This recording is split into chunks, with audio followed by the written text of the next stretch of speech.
Queridos irmãos, boa noite a todos. Sejam todos bem-vindos, em nome de Deus, na nossa reunião de estudo e tratamento do passe virtual à distância do nosso Centro Espírita Isaac Lima. E para harmonizar o nosso ambiente, para a nossa reunião virtual da noite de hoje, o nosso irmão Ari, trabalhador de nossa casa, irá fazer a leitura de uma página de preparação. E logo a seguir, iremos fazer a nossa prece inicial. Paz e bem a todos. Boa noite, meus irmãos. Muita paz. Leitura da página do livro Alvorada Cristã, psicografia de Francisco Cândido Xavier, pelo espírito Neio Lúcio, cujo título é Dá de ti mesmo. Declaraste não possuir dinheiro para auxiliar? Acreditas que um pouco de papel ou um tanto de níquel te substitui o coração? Esqueces-te, meu filho, de que podes sorrir para o doente e estender a mão ao necessitado? A flor não traz consigo uma bolsa de ouro e, entretanto, espalha perfume no firmamento. O céu não exibe chuvas de moedas, mas enche o mundo de luz. Quanto pagas pelo ar fresco que em bafejos amigos te visita o quarto pela manhã? O oxigênio cobra-te imposto? Quanto te custa a ternura materna? As aves cantam gratuitamente. A fonte que te oferece o banho reconfortador não exige mensalidade. A árvore abre-te os braços acolhedores, repletos de flor e fruto, sem pedir vintém. A bênção divina, cada noite, conduz o teu pensamento a bendito repouso no sono e não fazes retribuição de espécie alguma. Habitualmente sonhas colhendo rosas em formoso jardim, junto de companheiros felizes. No entanto, jamais te lembraste de agradecer aos gênios espirituais que te proporcionam venturoso descanso. A estrela brilha sem pagamento, o sol não espera salário. Por que não aprendes com a natureza em torno?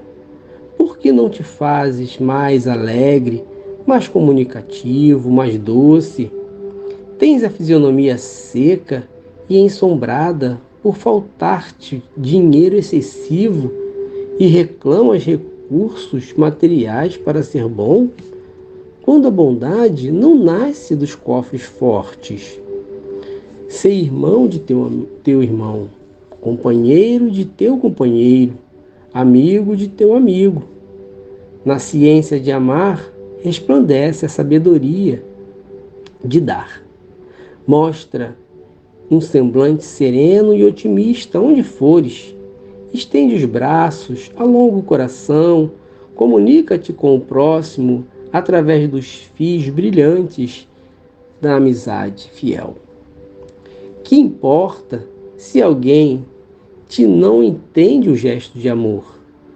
Que seria de nós, meu filho, se a mão do Senhor se recolhesse à distância por temer-nos a rudeza e a maldade? Dá de ti mesmo, em toda parte, muito acima do dinheiro, param as tuas mãos amigas e fraternais. Muita paz a todos, que Jesus nos abençoe. Após a nossa página de preparação, que nos remete a profundas reflexões,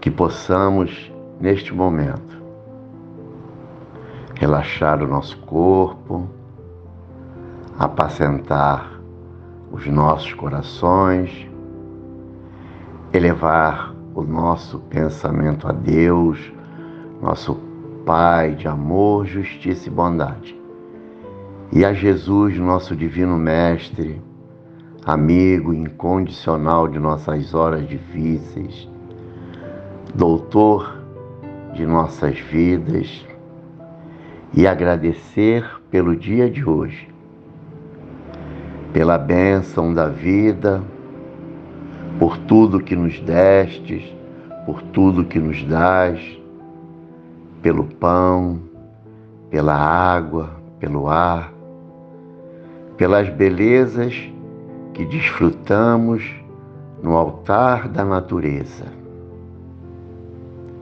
e pela bendita oportunidade de estarmos reunidos em Seu nome, Senhor, com o firme propósito de buscarmos o tratamento eficaz para cada um de nós, Senhor.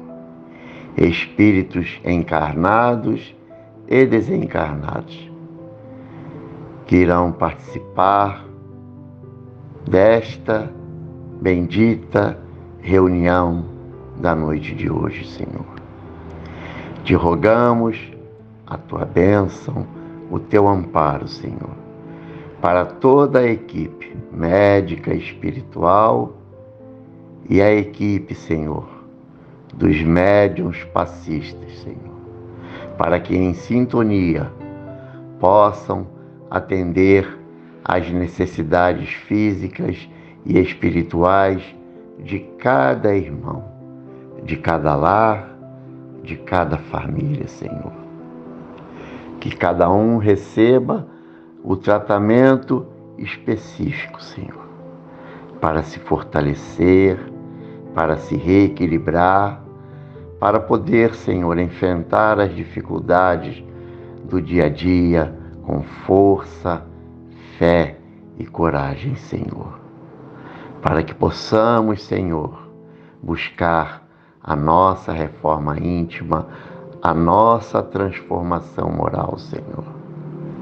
E através do medicamento, Senhor, da prece, da oração e a prática da caridade, Senhor, seremos com certeza atendidos nas nossas súplicas, Senhor. Abençoe, Senhor, a cada lar. Abençoe a cada família, Senhor, que irá participar desta reunião. Te rogamos também, Senhor, muito mais ainda, para que socorra aqueles irmãos necessitados, Senhor, aqueles irmãos que não têm acesso, Senhor, aos recursos para receber o tratamento médico convencional, Senhor. Aqueles que estão pelas ruas, pelas sarjetas, aqueles que são desprovidos de qualquer recurso, Senhor. E até mesmo aqueles, Senhor, que estão desenganados pela equipe médica, Senhor. Que eles sejam atendidos, Senhor, pelos Teus doutores espirituais, Teus anjos, Senhor. E assim, Senhor, em Teu nome, mas sobretudo em nome de Deus, possamos dar por iniciado, Senhor, ao primeiro momento da nossa reunião de estudo, Senhor, em que iremos receber a palavra amiga, a palavra esclarecedora, a palavra que irá trazer o consolo, a fé, a esperança para todos nós. Muita paz a todos. Queridos irmãos, neste primeiro momento, teremos o nosso estudo, que tem como tema o que tens para dar,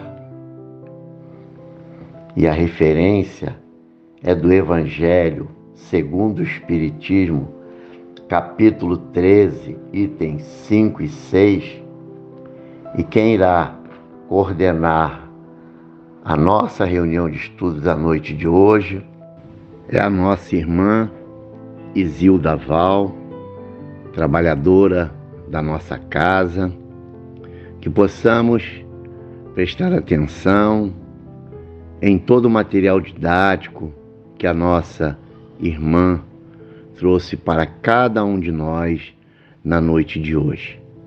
Que possamos vibrar para que ela possa nos enriquecer com todo o conteúdo apresentado.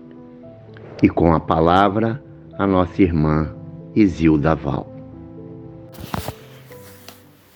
Boa noite, meus irmãos, muita paz a todos, sejamos todos muito bem-vindos, que possamos estar de corações e mentes abertos para podermos refletir nos ensinamentos de Jesus e podermos assim tirar o máximo de proveito desses ensinamentos. Como o nosso irmão Mário falou, o nosso tema é o que tens para dar, e a referência ao Evangelho segundo o Espiritismo, capítulo 13, que fala sobre não saiba a vossa mão esquerda o que dê a vossa mão direita, nos itens 5 e 6, que tem como título o óbolo da viúva. Então nós vamos fazer a leitura, dessa passagem do óbolo da viúva para que a gente possa fazer as nossas considerações durante o estudo. Estando Jesus sentado defronte do gasofilácio, a observar de que modo o povo lançava ali o dinheiro, viu que muitas pessoas ricas o deitavam em abundância. Nisso veio também uma pobre viúva, que apenas deitou 2 pequenas moedas do valor de 10 centavos cada uma. Chamando então seus discípulos, disse-lhes: em verdade vos digo que esta pobre viúva deu muito mais do que todos os que antes puseram suas dádivas no gasofilácio. Por isso que todos os outros deram do que lhes abunda, ao passo que ela deu do que lhe faz falta. Deu mesmo tudo o que tinha para seu sustento. São Marcos, capítulo 12, versículo 41 a 44 e São Lucas, capítulo 21, versículo 1 a 4. Então, uma coisa que chama bastante atenção para nós nessa passagem, é que a viúva, embora ela tenha dado em quantidade muito menor do que todos os outros que já haviam depositado as suas moedas no gasofilácio, Jesus mostra para os seus discípulos que ela, em verdade, foi a que deu a maior quantia, naquele gasofilácio, Não em quantia, mas que o gesto dela foi muito mais meritório do que todos aqueles que haviam postado as suas moedas antes dela, porque ele diz que, na verdade, ela colocou tudo o que ela tinha. Então, na verdade, tudo que lhe faria falta, ela deu o que era necessário para si mesma, para poder ajudar, enquanto todos os outros davam do que lhes era supérfluo, para poder mostrar o quanto estavam dando, alguns até jogando uma grande quantidade de moedas para que o barulho da quantidade chamasse a atenção das pessoas para que olhassem, para aquela pessoa que estava dando, para assim alimentar o seu ego, o seu orgulho, a sua vaidade. E, no entanto, aquela viúva, na verdade, deu apenas 2 pequenas moedas, num valor irrisório, mas de grande valia aos olhos de Deus. E aí, a gente ouvindo algumas palestras de Jorge Elahá, a gente viu que ele faz uma colocação ainda mais interessante em relação a essa passagem, quando ele fala das práticas do judaísmo. Ele diz que existe dentro da comunidade judaica um grupo de pessoas chamadas Hevra Kadisha, ou Hevrá, como também se chama, e que é um grupo de pessoas que cuida dos mortos das viúvas, É a assistência social, é quem ajuda as pessoas abandonadas, Quem faz todo o trabalho pelo morto. E aí a gente vê que esse trabalho da Hevra é tido como um trabalho lindo, né, com relação ao morto, porque o morto, na verdade, é aquela pessoa que nunca vai poder ser grato a você por aquilo que você fez, né? Porque quando nós fazemos um benefício a uma pessoa que está viva, amanhã ela pode nos retribuir. Mas quando você faz pelo morto, é uma coisa bonita, porque você faz algo por alguém que desencarnou e que, portanto, não vai poder mais ser grato a você por tudo aquilo que você fez, né? Então, as pessoas da Hevra são pessoas consideradas especialíssimas, né? E elas cuidam das viúvas também, né? O papel da Hevra é oferecer os cuidados para todos aqueles que também ficam viúvos, né? Se não tiverem como se manter, a comunidade judaica mantém essas pessoas. E essa comunidade ela tem um caixa, né, que é uma espécie de assistência social, que ajuda a manter aqueles que são mais frágeis socialmente.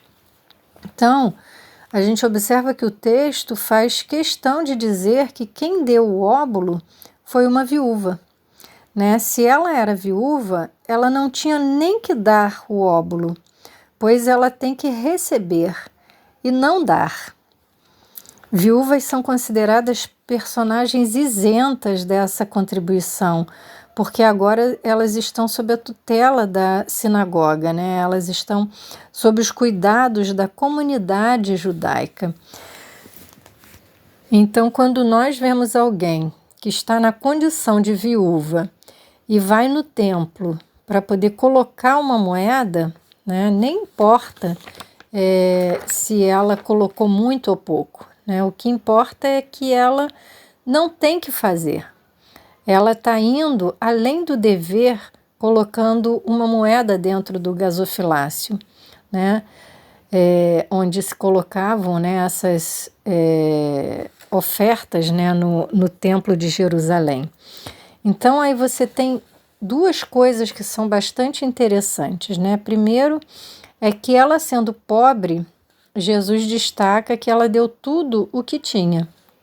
E segundo, é que ela deu tudo o que tinha sem a necessidade de dar nada, porque alguém até poderia dizer, não, ela deu porque ela tinha que dar, você tem que pagar o dízimo, e ela não pagou o dízimo dela, então ela tem que pagar, só que ela é isenta, ela é uma viúva, então a cota dela é 0, né? Ela tem que agora receber da comunidade. E, na verdade, ela está oferecendo além do dever. E esse é o grande ponto, é a grande beleza do texto, né? O amor que ela oferece além daquilo que a sociedade lhe cobraria. Então, agora tendo esse conhecimento, né, dessa prática judaica, a gente vê o quão é importante esse ato da viúva, né? Não apenas por dar tudo o que ela tinha, mas dar sem haver necessidade de dar. Então a gente vê o quanto é significativo esse ato, né? Que é um ato que representa a verdadeira caridade, né? Aquele sentimento de amor puro e verdadeiro, de querer auxiliar.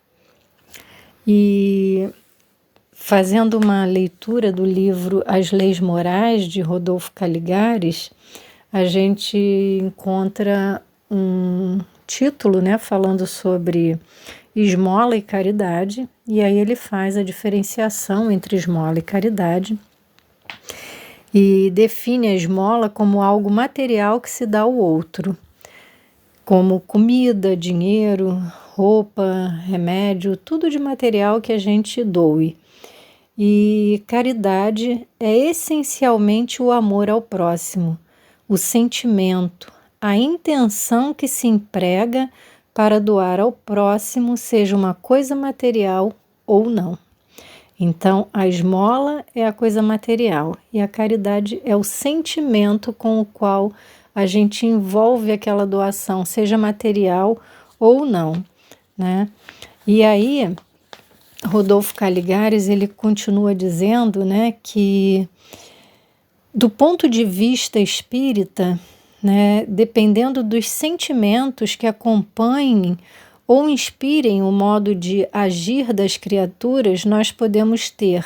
Ele faz uma classificação aqui da esmola e da caridade, né? Ele diz que nós podemos ter esmola sem caridade, podemos ter esmola com caridade e caridade sem esmola. E aí ele vai fazendo uma descrição do que seria cada uma delas. Aí na primeira esmola sem caridade, ele diz que é o auxílio dado sem que o sentimento de amor, de compaixão, estejam envolvendo aquele ato, né? A pessoa simplesmente dá, mas não envolve nenhum sentimento, não faz a menor questão de saber se aquilo que ela está dando vai ser bom para aquela pessoa ou não, simplesmente dá. Muitas vezes por um sentimento de vaidade, né? Porque quer se mostrar boazinha e faz questão de tirar uma foto para poder postar nas redes sociais.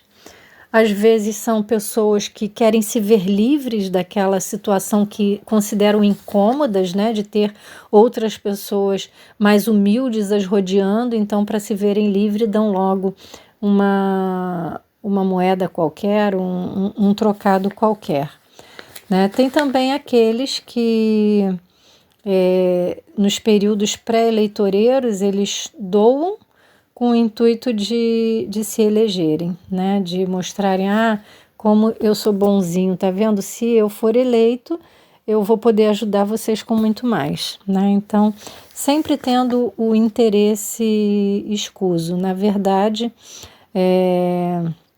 Caligares diz que fazem, né, com os donativos com total indiferença pela sua aplicação, assim como quem atira fora a ponta do seu charuto, né? É aquela guimba do cigarro que acabou e pegou e jogou fora, né? Aquele trocadinho que eu tenho na bolsa e não vai me fazer falta, então eu dou para caridade, né? E fico bem na fita. Mas não existe esse sentimento envolvendo esse ato de dar, né, dessa doação. Então essa é a esmola sem caridade. E a gente vê isso bem representado, né, na primeira epístola de Paulo aos Coríntios, quando ele diz: mesmo que eu houvesse distribuído meus bens para alimentar os pobres, se eu não tivesse caridade, de nada me serviria.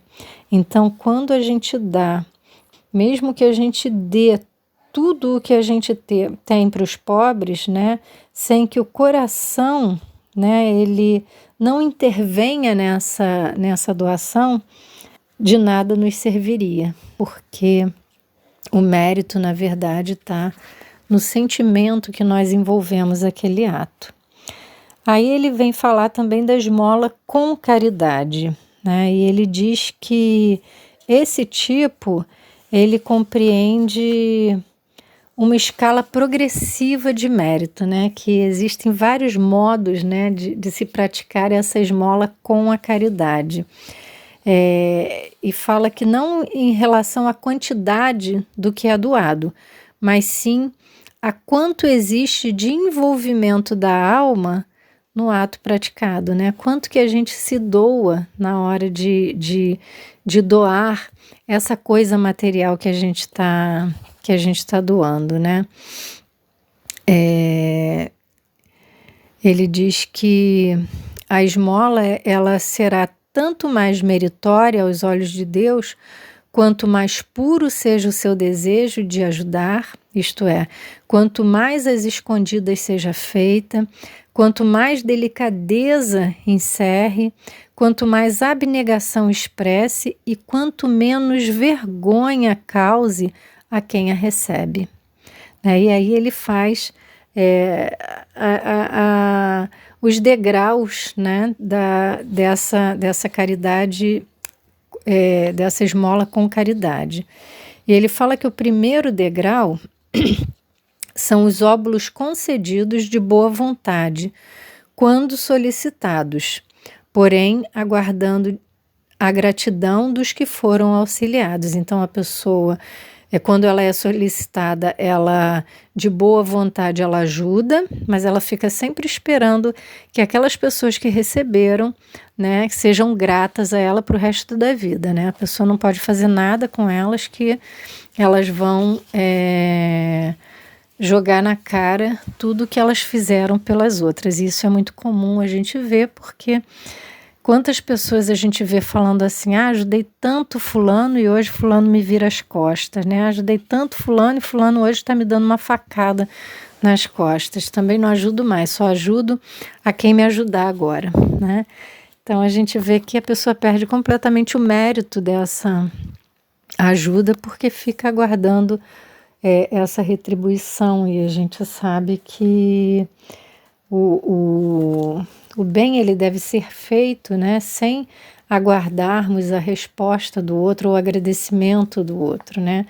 O ser gratos ou não vai depender do outro e vai ser responsabilidade do outro, né? Não nossa, a gente precisa fazer a nossa parte.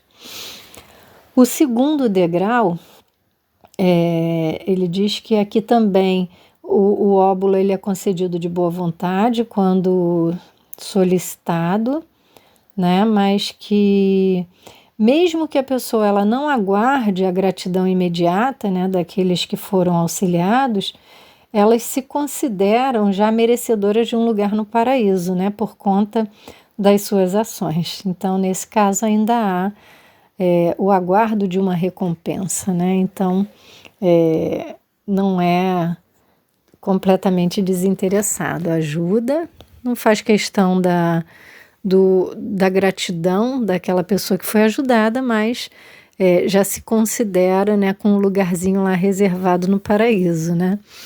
E, na verdade, como a gente já falou, a prática da caridade ela deve ser desinteressada. A gente não tem que pensar nem na gente, né, no momento que a gente pratica.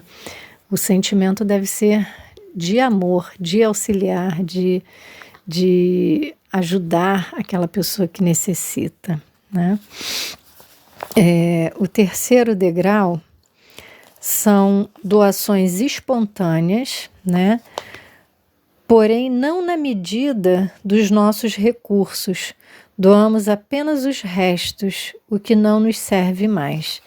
Então, são aquelas situações que a gente tem lá, aquele calçado velho que não serve mais para a gente usar, a gente vai e doa.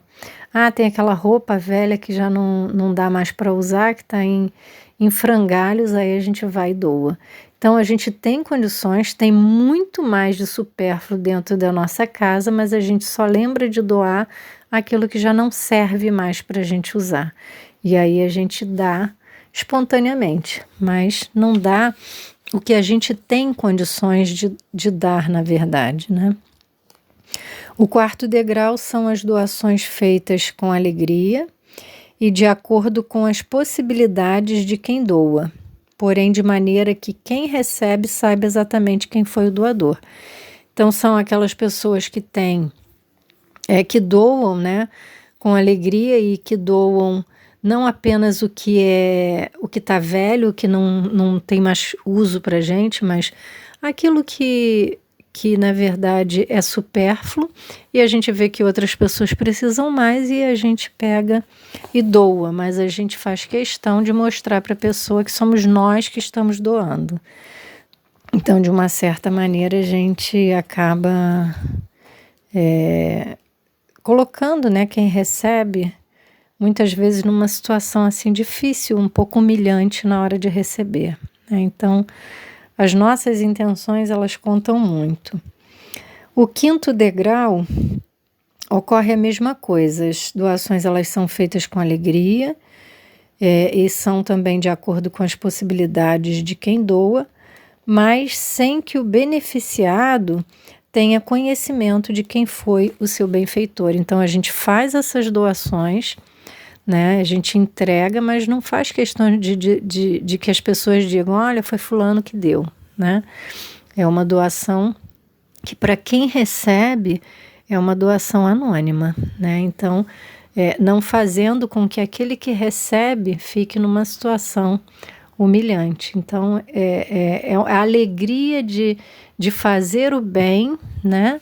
Sem que tenhamos o reconhecimento, né? Isso tem bastante mérito. O 6º degrau são aquelas pessoas que se realizam em absoluto anonimato e de maneira tal que nem o dispensador de benefícios conheça individualmente seus beneficiários, nem estes possam identificar o filantropo que os ajuda. Então, quando a gente faz uma doação anônima a uma instituição e a instituição não sabe quem foi que doou, então as pessoas que recebem essa ajuda da instituição não sabem quem ajudou e a pessoa que fez a doação anônima também muitas vezes nem sabe para quem vai ser direcionado esse benefício, né?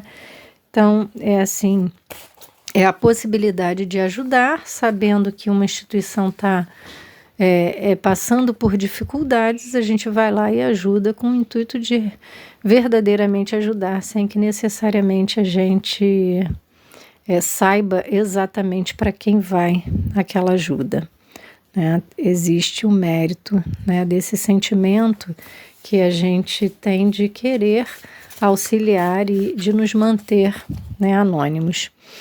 E o 7º degrau, que é o último e o mais importante, que são aquelas pessoas que, ao invés de simplesmente socorrer os pobres, os enfermos, enfim, os necessitados de todos os matizes, eles concorrem para eliminar a pobreza, a enfermidade e os demais aspectos da miséria humana, ensejando novas e mais amplas oportunidades de educação e trabalho, elevando física, mental, espiritual e socialmente os párias de todo o mundo, para que se promovam, sintam-se gente como nós e experimentem cada vez mais a alegria de viver. Então, são aquelas pessoas que, além do sentimento de querer ajudar, né, com alguma coisa material, elas também trabalham em prol dessas pessoas para que elas sejam incluídas na sociedade e deixem de ser vistas como párias da sociedade, né? Que elas se sintam inclusas nessa sociedade. Então, é uma caridade extremamente meritória. E, por fim, tem lá a terceira, né, característica que ele coloca lá, que é a caridade sem esmola, que consiste no cultivo das virtudes cristãs, que são filhas do amor, havendo para todos inúmeras formas de exercitá-lo. Sim, do rico ao mendigo, ninguém há, no pleno gozo de suas faculdades, que não possa prestar um serviço qualquer, prodigalizar um consolo, minorar um sofrimento físico ou moral, fazer um esforço útil. Isso quem diz é Kardec, no Evangelho segundo o Espiritismo. Conhecemos também um ditado que diz: ninguém é tão rico que não precise de ajuda e nem tão pobre que não possa ajudar.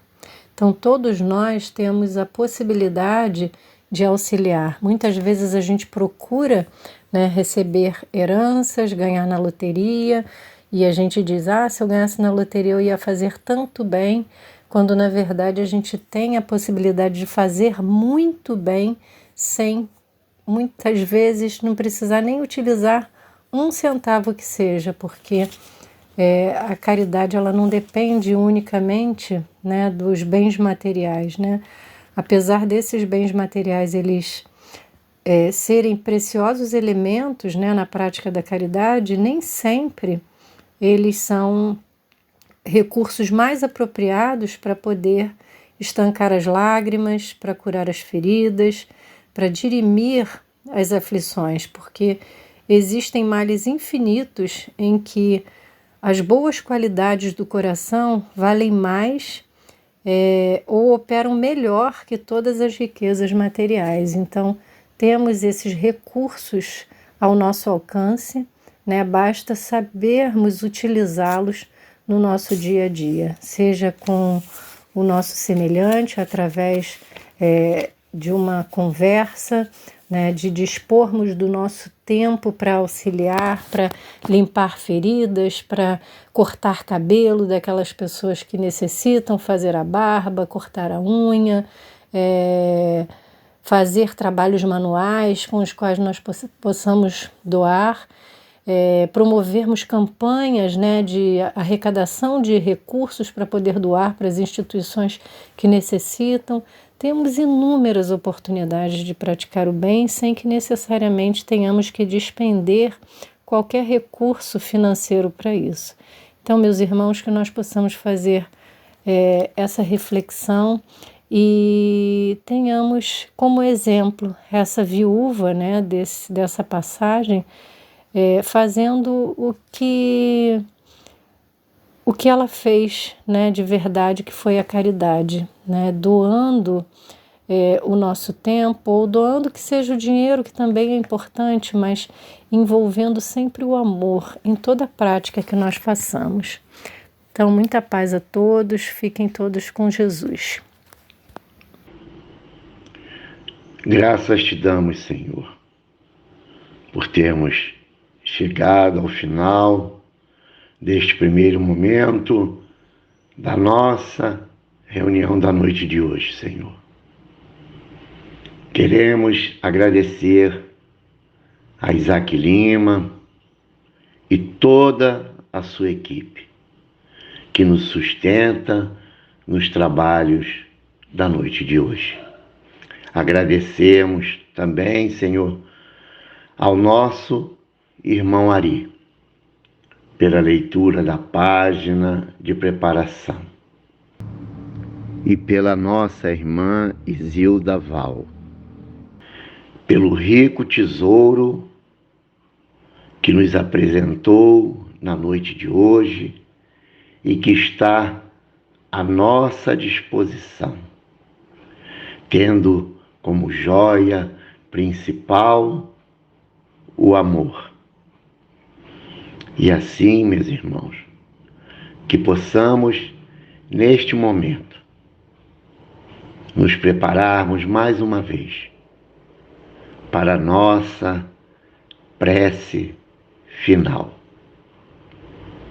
Então, meus irmãos, relaxados, com os corações apacentados, com o pensamento em Deus nosso Pai e em Jesus, nosso divino Mestre, amigo incondicional de nossas horas difíceis, agradecer por este bendito momento, Senhor, que aqui estivemos reunidos, Senhor, recebendo a palavra esclarecedora de fé e de esperança, Senhor, que preparou a cada um de nós para recebermos o atendimento médico que tanto necessitamos, Senhor. Por isso, Senhor, abençoa neste momento a cada lar, a cada irmão enfermo, a cada familiar, a cada irmão que rogamos as súplicas através da prece, através da oração. Que possamos estar todos em sintonia, Senhor. Que possamos compartilhar o amor, compartilhar a paz, compartilhar a saúde para todos que necessitam neste momento, Senhor. Tu sabes a necessidade de cada um. Tu sabes, Senhor, o merecimento de cada um. Tu sabes, Senhor, realmente o que precisamos. Mas sabemos também, Senhor, como Tu és misericordioso, Senhor, e não deixará de socorrer, de fortalecer, de amparar a cada irmão necessitado, Senhor, com as Tuas bênçãos, com o Teu amor. Muito obrigado, Senhor. Muito obrigado à equipe médica espiritual. Muito obrigado ao dirigente desta reunião, Senhor. Muito obrigado, Senhor. Bom, meus irmãos, chegamos ao final, deste primeiro momento, que possamos agora nos preparar para receber a ajuda que necessitamos, que possamos continuar no aconchego dos nossos lares, relaxados, em prece ou refletindo sobre o estudo da noite de hoje, mentalizando aqueles irmãos, amigos, companheiros, familiares que necessitam de atendimento médico, para que o socorro possa se expandir, além dos nossos lares, que possamos acompanhar até o final da música que será executada após esta prece, Senhor. Se possível, ficar alguns minutinhos além dela, refletindo, orando, meditando, para que possamos realmente formar um clima harmonioso, de bênçãos e de paz, para que possa se expandir por todo o nosso planeta, principalmente aqueles que se encontram em guerra, Senhor, para que a paz se estabeleça. Que possamos também orar pela nossa pátria e por todos aqueles que têm o compromisso, Senhor, de trazer a ordem e o progresso. Muita paz a todos, fiquem com Deus, paz e bem, com Jesus.